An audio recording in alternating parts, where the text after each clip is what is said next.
মদিনার আনসারদের পরিচয়। আরবি আল আনসার শব্দটি বহু বচন, এক বচনে নাসির, অর্থ সাহায্যকারী। রাসূলুল্লাহ সাল্লাল্লাহু আলাইহি ওয়াসাল্লাম মক্কা থেকে মদিনায় হিজরাত করার পর সেখানকার যে সকল মুসলমান তাকে খোশামদেদ জানান ও সাহায্য করেন তাদেরকে বলা হয় আনসার। মূলত তারা ছিলেন মদিনার আউস ও খাজরাজ গোত্রের জনগণ। প্রাচীনকালের আরবের অধিবাসীদের তিনটি প্রধান ভাগে বিভক্ত করা হয়, যথা ১ আল আরাব আল বাইদা, ২ আল আরাব আল আরিবা এবং ৩ আল আরাব আল মুস্তারাবা। হজরত নূহ আলাইহিসসালামের প্লাবনের পর যেসব গোত্র আরবে শাসন ক্ষমতা প্রতিষ্ঠা করে এবং শেষে বিলীন হয়ে যায় তাদের বলা হয় বাইদা। আদ, সামুদ, আমালিকা, তাসাম, জাদিস প্রভৃতি জাতি এর অন্তর্ভুক্ত। আর বাইদার সমসাময়িক অন্য সব গোত্র যারা তাদের পরে আরবের কর্তৃত্ব লাভ করে তাদের বলা হয় আরিবা। কাহতান, সাবা, হিমইয়ার, মুইন প্রভৃতি তাদের শাখা। আর মুস্তারাবা বলা হয় ওই সব গোত্রকে যারা নবী হজরত ইসমাইল আলাইহিসসালামের বংশধর এবং মূলত আরবের উত্তর অঞ্চলের অধিবাসী। মদিনার আনসারদের সম্পর্কে প্রচলিত ধারণা এই যে তারা আল আরাব আল আরিবার বংশধর। এই ভিত্তিতে আরবের নসববিদগণ তাদের বংশধারা কাহতান ইবনে আবির পর্যন্ত পৌঁছিয়েছেন। তবে কাহতান সম্পর্কে মতভেদ রয়েছে। একদল বলেন কাহতান নিজেই একটি স্বতন্ত্র বংশের প্রতিষ্ঠাতা, অন্য দল মনে করেন তিনি নাবিত ইবনে ইসমাইলের সন্তান।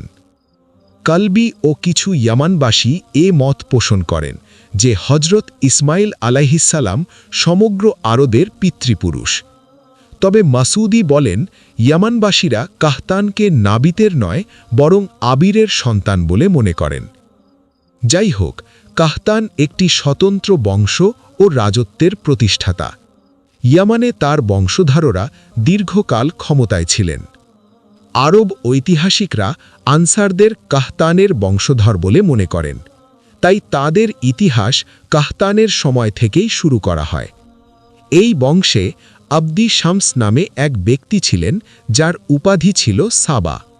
তাকেই ইয়ামানের সাবা রাজ্যের প্রতিষ্ঠাতা ধরা হয়। তার ২ ছেলে ছিল, হিমিয়ার ও কাহলান। মৃত্যুর আগে তিনি নির্দেশ দেন ডান অংশ হিমিয়ার ও বাম অংশ কাহলান পাবে। সিদ্ধান্ত হয় হিমিয়ার রাজা হবেন এবং কাহলান প্রতিরক্ষা দায়িত্ব পালন করবেন। এভাবে রাজ্য পরিচালনা চলতে থাকে। রাজা আল হারেস আর রাইশের সময়ে আমার আল মুজাইকিয়া এই দায়িত্ব পালন করতেন। তার স্ত্রী তুরাইফা বিনতে জাবার ছিলেন একজন কাহেনা বা ভবিষ্যৎ বক্তা। এক রাতে তিনি ভয়ঙ্কর স্বপ্ন দেখলেন। একটা কালো মেঘ পুরো ইয়ামান ঢেকে ফেলেছে। বিদ্যুৎ ও বজ্রপাত চারদিকে ধ্বংস ডেকে আনছে। ভীত হয়ে তিনি আমারকে বললেন ইয়ামান ছেড়ে চলে যেতে হবে। আমার দ্বিধায় পড়ে গেলেন, কারণ তার অনেক সম্পদ ছিল। তিনি একটি কৌশল নিলেন। আমার ছেলে সালাবাকে পরিকল্পনা বুঝিয়ে দিলেন। লোকসমক্ষে নির্দেশ দিলে সালাবা তা অমান্য করবে এবং শেষে থাপ্পড় দেবে। পরিকল্পনা অনুযায়ী সব ঘটল। আমার ঘোষণা করলেন এই অপমান সহ্য করা যায় না। তিনি সম্পদ বিক্রি করে পরিবার সহ ইয়ামান ত্যাগ করলেন। এরপর আরাম বাঁধ ভেঙে ইয়ামান ধ্বংস হয়ে যায়। আমার মারিব থেকে বের হয়ে আক্কায় আশ্রয় নেন। তার মৃত্যুর পর তার বংশধররা আরবের বিভিন্ন অঞ্চলে ছড়িয়ে পড়ে। মক্কায় খুজায়া, শামে গাসসান এবং ইয়াসরিবে আউস ও খাজরাজ বসতি স্থাপন করে। এভাবে সাবায়ে উলা রাজত্বের অবসান ঘটে। এই সময় থেকেই প্রবাদ চালু হয় তাফাররাকু আইদি সাবা, অর্থাৎ ছিন্ন বিচ্ছিন্ন হয়ে যাওয়া। কেউ কেউ এ ঘটনাকে বানোয়াট কাহিনী বলে মনে করেন। আবার অনেকে আনসারদের নাবিতের বংশধর মনে করেন। তাদের মতে আনসাররা মুস্তারাবা শ্রেণীর অন্তর্ভুক্ত। নাবিদকে তাওরাতে হজরত ইসমাইল আলাইহিসসালামের জ্যেষ্ঠ পুত্র বলা হয়েছে। তাবারি বলেন, আল্লাহ নাবিদ ও কায়দারের মাধ্যমে আরবদের বংশ বিস্তার করেছেন।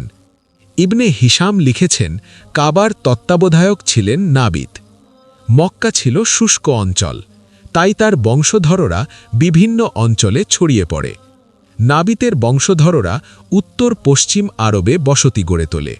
তারা পরে আনবাত নামে একটি রাজ্য প্রতিষ্ঠা করে। এ সাম্রাজ্য খুব শক্তিশালী হয়ে ওঠে এবং বহুদিন শাসন করে। আবার তাদের একটা শাখা ইয়ামানে গিয়ে বসবাস করে। তাদের নেতা ছিলেন আমার ইবনে আমের বা মুজাইকিয়া। তিনি আনসার ও গাসসানীদের পূর্বপুরুষ হিসেবে পরিচিত। পরবর্তীতে তার বংশধররা ইয়াসরিবে বসতি স্থাপন করে। এদের থেকেই আউস ও খাজরাজ গোত্রের উৎপত্তি। প্রকৃতপক্ষে আনসারদের সব গোত্র আউস ও খাজরাজ নামের দুই ব্যক্তির বংশধর। তাদের পিতা হারেসা এবং মাতা কাইলা বিন্তু আমার। আউস ছিলেন একজন বক্তা ও কবি। তার কিছু জ্ঞানগর্ভ উক্তি সংরক্ষিত আছে। তাদের বংশধররা বিভিন্ন উপগোত্রে বিভক্ত হয়। আনসারদের আগমনের আগে মদিনায় ইয়াহুদিরা বসবাস করত। পরে আউস ও খাজরাজ এসে বসতি স্থাপন করে। তারা প্রথমে ইহুদিদের সাথে চুক্তিতে ছিল, কিন্তু পরে শত্রুতা সৃষ্টি হয়। আউস ও খাজরাজ দীর্ঘদিন মিলেমিশে বসবাস করলেও পরে সংঘর্ষে জড়িয়ে পড়ে। একাধিক ভয়াবহ যুদ্ধ সংঘটিত হয়। ইসলামের আগমন না হলে তারা হয়তো বিলীন হয়ে যেত। সামির যুদ্ধ থেকে শুরু করে বোয়াস যুদ্ধে তার সমাপ্তি ঘটে। এই যুদ্ধ রাসূলুল্লাহ সাল্লাল্লাহু আলাইহি ওয়াসাল্লামের হিজরাতের 5 বছর আগে সংঘটিত হয়। এই দুইয়ের মাঝে অসংখ্য যুদ্ধ হয়েছিল, যার হিসাব নেই।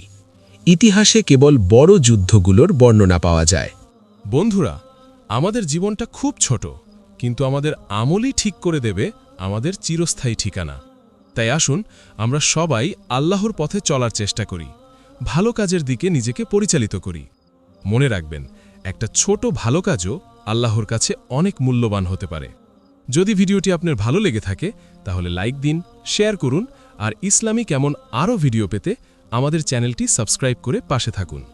আপনাদের ভালোবাসা আর সমর্থনই আমাদের এগিয়ে যাওয়ার অনুপ্রেরণা। সবাইকে অসংখ্য ধন্যবাদ আমাদের সাথে থাকার জন্য। আল্লাহ আপনাদের সবাইকে হেফাজতে রাখুন এবং সঠিক পথে পরিচালিত করুন। আল্লাহ হাফেজ। আজ এই পর্যন্তই, আবার দেখা হবে পরবর্তী কোনো ভিডিওতে।